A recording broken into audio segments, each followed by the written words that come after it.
Nos vídeos anteriores, nós vimos que a coroa portuguesa, dentro da sua ideia de melhorar ou de aprofundar o processo colonial na colônia Brasil, ela vai estabelecer um sistema de capitanias hereditárias, né? Aquelas faixas de terra dentro dos limites fixados pelo Tratado de Tordesilhas, e vai iniciar um processo de intensificação dessa colonização, desse projeto de colonização, né? Só que essa ideia de capitanias, ela não vai trazer os resultados esperados, né? Por uma série de fatores. Primeiro, a própria dimensão ou tamanho da capitania em si.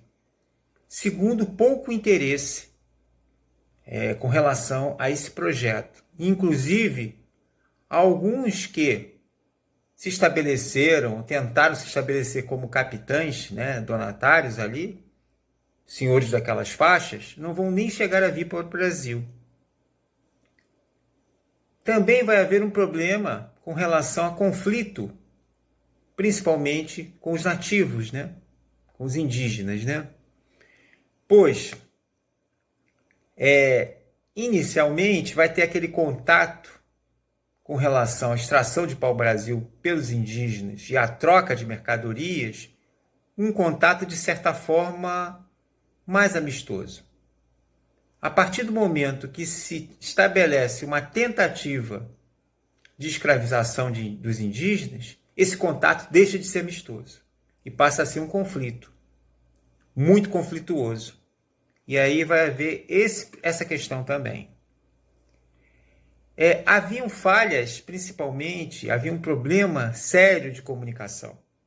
Isso já foi constatado, principalmente através do que ocorreu em termos de trocas de correspondência entre aqueles religiosos que vieram, que a gente vai analisar, né, também, essa questão dos religiosos que começaram a se estabelecer no Brasil, né, que vão ter uma série de dificuldades de se contatar entre si, aqueles religiosos que estão em capitanias diferentes, né?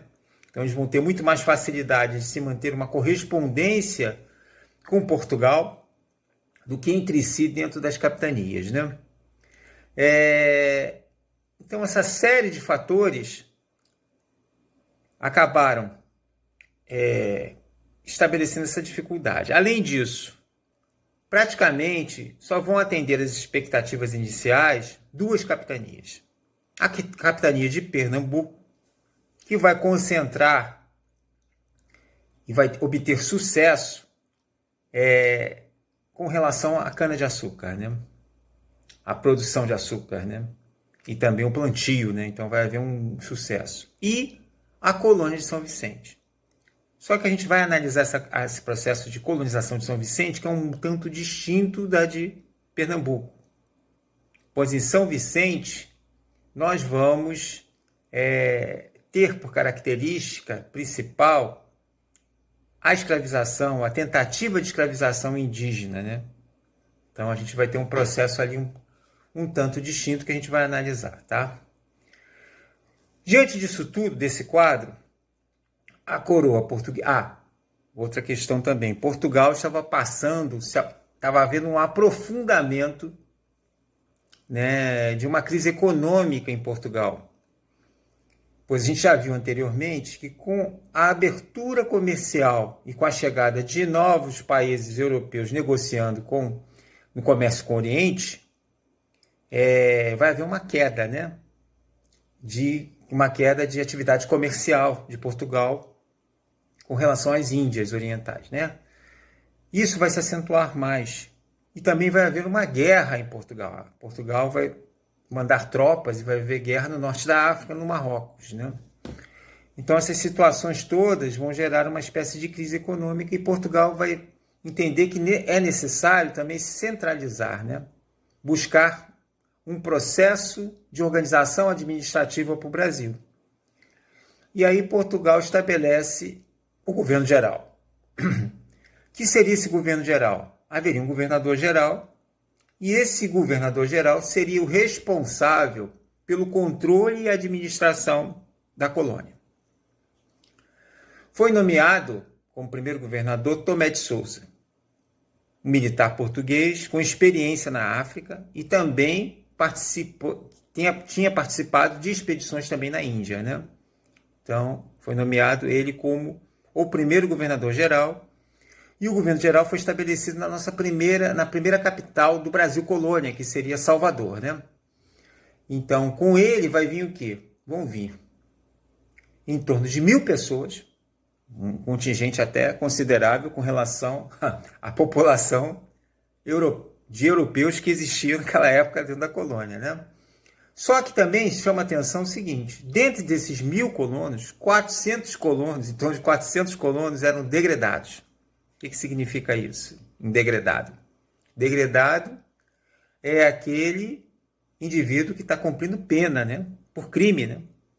Então, vamos ver o que? Um degredo era estabelecido a partir do fato do indivíduo, do cidadão lá, ter cometido um crime e a condenação estava ligada a esse degredo, né? Isso é importante para a gente entender a formação, que tipo de pessoas, né, estavam vindo para o Brasil. O que também acontece? Como não havia ainda uma descoberta efetiva de metais, ouro e prata no Brasil, não havia tanto interesse de uma nobreza ou de setores da sociedade, da elite portuguesa com o Brasil, né? Então havia pouco interesse, né, com relação ao Brasil ainda nessa fase, né? Isso também chama atenção, tá? Vai se estabelecer uma estrutura administrativa onde vai ser nomeado um ouvidor, que vai ser o indivíduo responsável pela parte judicial, né? Do que seria um atributo ligado à área judiciária, né? Principalmente, né? Vai ser nomeado também um capitão-mor, responsável pela defesa e pelo policiamento das atividades na colônia. E vai ser nomeado também um provedor, que será aquele responsável pelo controle dos recursos, das taxas, dos impostos, né? Vão ser cobrados para ser remetidos para Portugal, né? Então vai haver essa estrutura administrativa sendo estabelecida, tá? A partir de Salvador. O que mais que vai ocorrer? Com eles vão vir também um grupo de jesuítas. E aí a gente vai, em vídeo lá, entender qual seria o papel dos jesuítas. Claro, o papel básico dos jesuítas era a evangelização. E eles vão caminhar principalmente voltados para a evangelização dos povos novos, né? Povos novos, povos desconhecidos. Na verdade, muitos povos desses povos novos eram povos muito antigos, né? No Oriente, nas Índias, enfim.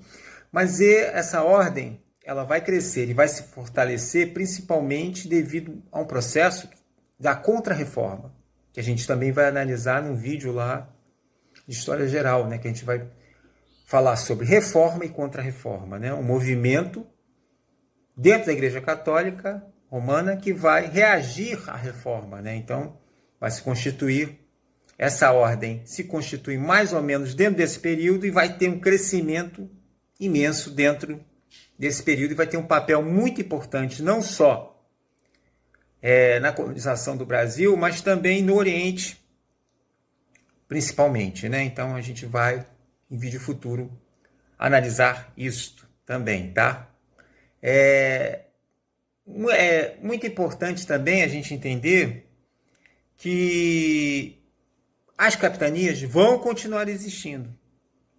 Elas só vão terminar depois de 1700. Vai haver uma coexistência. Eu já vi na internet, tem coisa errada, tá? Já vi na internet informação de que as capitanias existiram por 16 anos. Isso não corresponde à realidade, né? As capitanias vão ser extintas a partir de mudança, principalmente por um decreto que vai ser estabelecido pelo Marquês de Pombal, né? Então, bem depois disso aí, elas vão continuar existindo, muito mais no sentido, vamos dizer assim, jurídico, né? Do que no sentido prático, né? Também, né? Elas vão coexistir com esse governo geral, tá? Isso é importante a gente também lembrar disso, tá? Consequências desse governo geral, se a gente for analisar, né? Quais foram as consequências de estabelecer um governo geral, né? Uma tentativa de centralização administrativa, né? Vai estimular, o governo geral vai tentar estimular aquele projeto todo de se estabelecer o quê? Grandes propriedades rurais, fornecedoras de recursos, de produtos complementares, né? Produtos tropicais, produtos de alto valor, né? No caso o açúcar, nessa fase principalmente, né?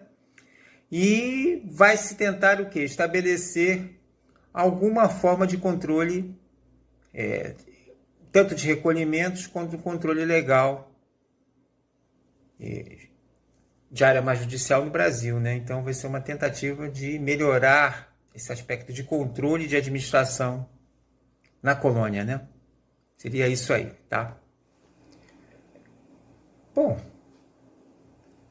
nós temos aí uma cópia, né, do regimento. O que seria o regimento? Seria um documento aprovado pelo rei de Portugal, estabelecendo como se organizaria esse governo geral.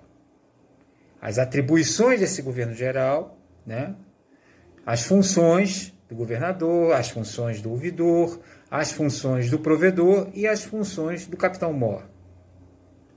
Além desse estabelecimento de funções, é importante destacar que logo no início do documento, o rei estabelece que vai continuar existindo capitanias, que as capitanias vão dar prosseguimento em suas atividades, né? Outro ponto importante desse documento é que eles também estabelecem a necessidade de conversão, da conversão dos gentios, do povo da terra, que deveria ser o quê? Evangelizado e convertido ao cristianismo. Então aí a gente percebe que os interesses do Estado e da coroa portuguesa são os mesmos dos religiosos da igreja, principalmente da ordem jesuíta. Então a gente está vendo aí uma combinação, uma fusão de interesses, tá? Muitos, na internet, vocês vão ver aí, muitas pessoas falando que se trata de uma primeira constituição, um primeiro documento, tudo bem. O primeiro documento, um documento que estabelece ordens e divisão de certos poderes, realmente ele foi um esboço disso. Mas chamar isso de Constituição é meio complicado, né? Porque Constituição, de fato e de verdade, ela só vai nascer bem depois, né?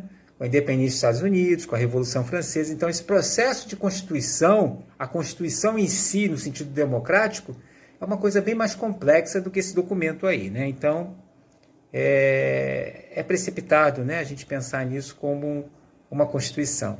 A gente tem que pensar no seguinte, que esse documento, o regimento, conhecido como Regimento Tomé de Souza, né, foi um documento que orientou as ações, as atividades desse governo geral.